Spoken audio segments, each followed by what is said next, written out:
Bonjour à tous, une vidéo sur les vecteurs avec une série de 5 exercices corrigés. Vous avez ici les énoncés. Alors comme d'habitude, je vous conseille de mettre la vidéo sur pause et d'essayer de faire ces exercices tout seul avant de regarder la correction. C'est le meilleur moyen de bien vous entraîner et de bien vous préparer à un devoir. On y va pour la correction.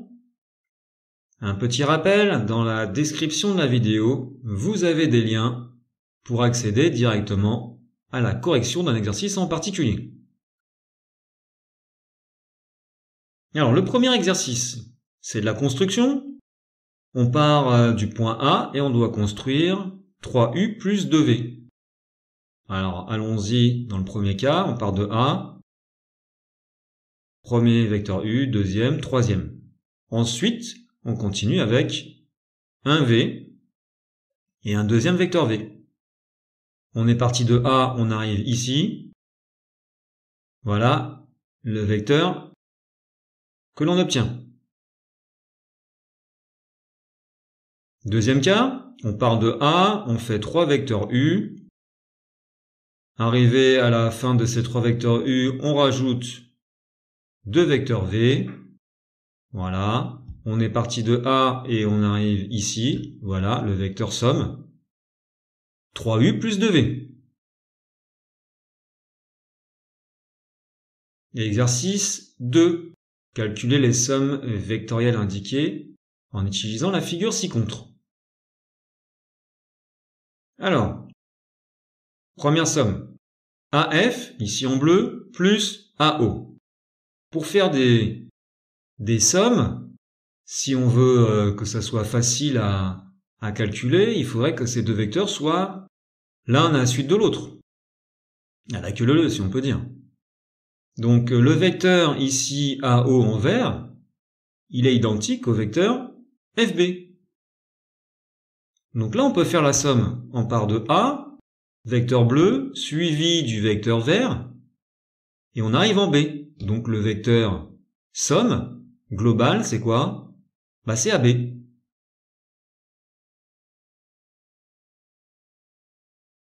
On continue. AF et DE, pareil.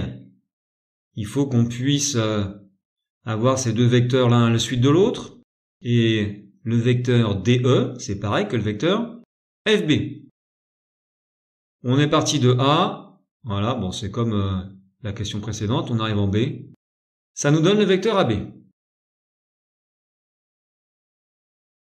Petit 3, OC moins EC. Alors on peut transformer ce moins EC en plus CE.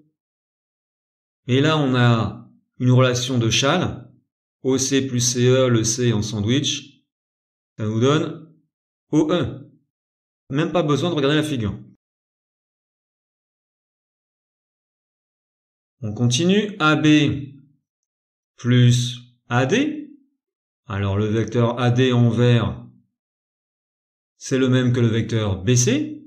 Donc on est parti de A, on s'est déplacé avec le vecteur bleu, puis le vecteur vert, et on arrive en C. Donc le vecteur somme, c'est AC. On continue. Alors DO plus BC plus AF. Alors, il faut qu'on puisse ranger, si on peut dire, ces vecteurs l'un à la suite de l'autre. Et bien pour ça, le vecteur AF, ici en rose, c'est le même que le vecteur OB. Donc, si on regarde, on part du point D ici, et on enchaîne vecteur bleu, suivi du vecteur rose, suivi du vecteur vert, pour arriver en C. Point de départ D, point d'arrivée C, ça nous donne le vecteur DC. Enfin, on termine avec BD. Alors oui, là j'ai transformé tous les signes moins en signes plus en prenant les vecteurs opposés. Alors vecteur BD ici en bleu, auquel on rajoute le vecteur AB et puis le vecteur OA. Alors là, c'est pas forcément évident à voir, mais tout est là. Si on part du point O ici, on enchaîne vecteur rose. Dans la foulée, vecteur vert. Et puis, on continue, vecteur bleu. Donc, si on résume tout ça, qu'est-ce qu'on a fait? On est parti de haut. Et avec, à la suite de ces 3 déplacements consécutifs, on est arrivé au point D. Donc, tout simplement, OD.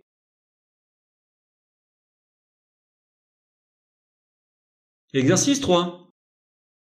Alors, on a des points ici. Première question, calculer les coordonnées du vecteur AB.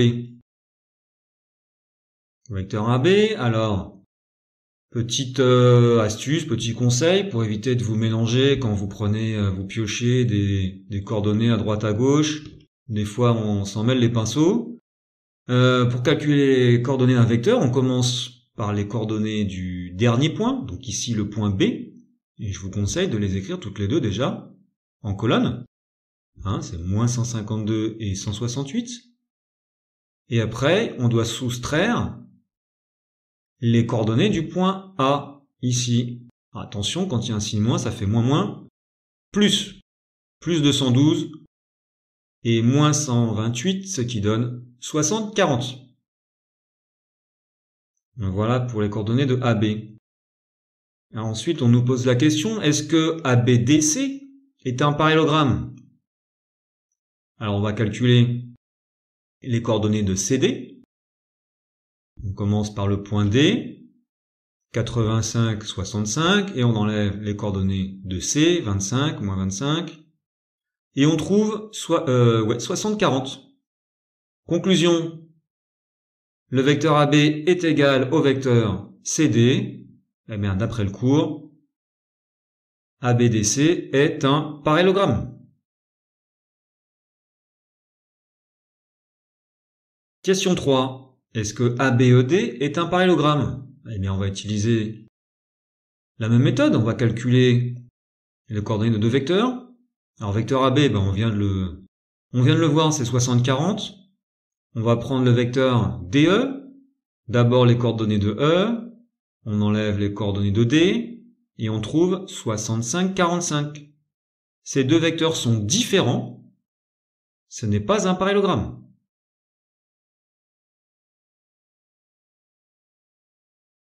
Question 4. Soit F le milieu de AD. Justifiez que vecteur FC plus vecteur FB est égal au vecteur nul. Alors ça, c'est pas évident comme question. Alors, petite astuce, petit conseil. Comme on vous dit que F est le milieu de AD, il y aura des relations par rapport à ça qu'on va utiliser. Donc, on va partir du vecteur FC plus FB, puisqu'on doit montrer à la fin que c'est vecteur nul. Et donc, cette somme-là, on va la décomposer avec les points A et les points D, comme ceci. Pourquoi? Parce qu'on va faire apparaître un FA et un FD. Et ce FA plus FD, c'est égal au vecteur nul, puisque F est le milieu de AD, on voit ça bien ici si on fait un petit schéma. F est le milieu, eh bien FD et FA sont des vecteurs opposés. Donc si on les ajoute, vecteur nul. Il reste donc vecteur AC plus vecteur DB.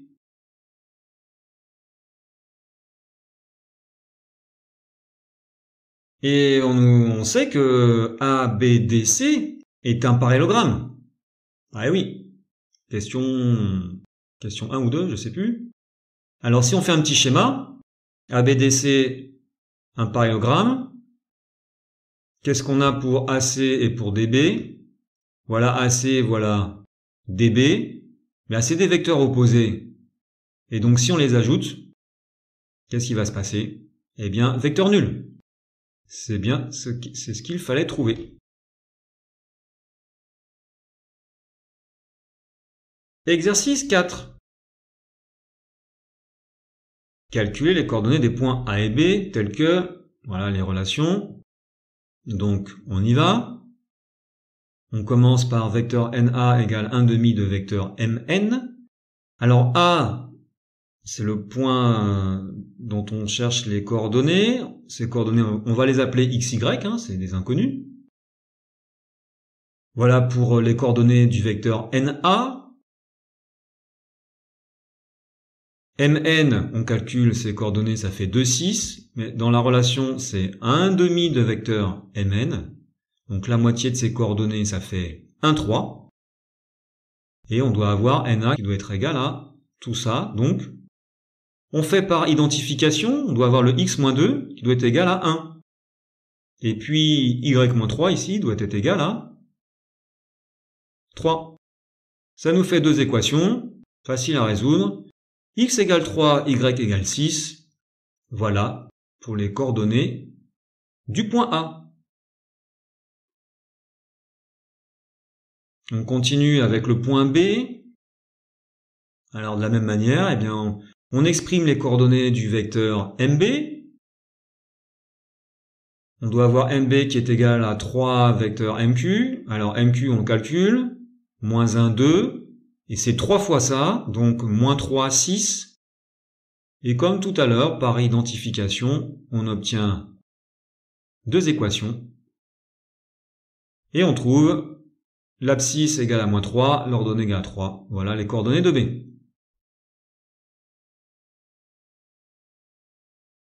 Petit 2, démontrer que les points P, A et B sont alignés.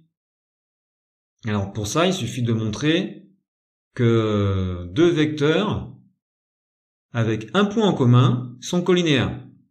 Parce que deux vecteurs collinéaires, ça veut dire que les deux droites sont parallèles. Si les deux droites parallèles ont un point en commun, c'est que ces deux droites sont confondues. C'est donc la même droite. Et tous les points sont alors alignés. Alors prenons par exemple le vecteur PA. Alors les coordonnées du point A et B, on vient de les trouver en question précédente. Alors pour PA, coordonnées de A moins coordonnées de P, ça fait 12, 6. Prenons maintenant par exemple le vecteur PB. Moins 3, 3, plus 9, moins 0, ça fait 6, 3. Alors là, qu'est-ce qu'on voit? Pour passer de 12 à 6, de 6 à 3, on fait la moitié, ou dans l'autre sens, on fait le double. On a donc PA, vecteur PA qui est égal à 2 vecteurs PB. Les deux vecteurs sont collinéaires, donc les deux droites sont parallèles. Si la droite PA est parallèle à la droite PB, elles ont un point en commun, donc ces deux droites sont confondues, tous les points sont alignés. Donc A, B et P sont alignés. L'exercice 5. Alors I est le milieu du segment AB. Que peut-on dire du vecteur IA et IB? Eh ben, c'est des vecteurs opposés. Si I est le milieu. Et donc, on peut écrire la relation suivante. Vecteur IA plus vecteur IB égale vecteur nul. Deuxième question, démontrer que pour tout point M, on a vecteur MI égale 1/2 de vecteur MA plus vecteur MB. Alors, comment faire ça? Alors, on vient de trouver cette relation, bien sûr, ça va nous servir. Qu'est-ce qu'on va faire? Eh bien, on va partir de cette partie-là de l'expression pour arriver à la fin, après des arrangements, arriver à MI. Ici, on a du MA et du MB. Et on veut à la fin arriver à MI, donc il faut faire apparaître le point I. Pour faire apparaître le point I, on utilise shall et on décompose, comme ceci. Alors là, on voit bien que on fait apparaître IA, IB, et oui, ça nous intéresse au vu de la relation précédente, du fait que I est le milieu de AB, puisque IA plus IB, ça fait vecteur nul.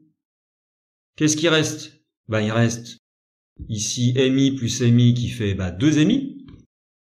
1 demi de 2 mi. Eh bien, on arrive à mi, ce qu'il fallait démontrer. Donc voilà pour cette vidéo. Merci, bon courage à tous pour vos révisions et à bientôt.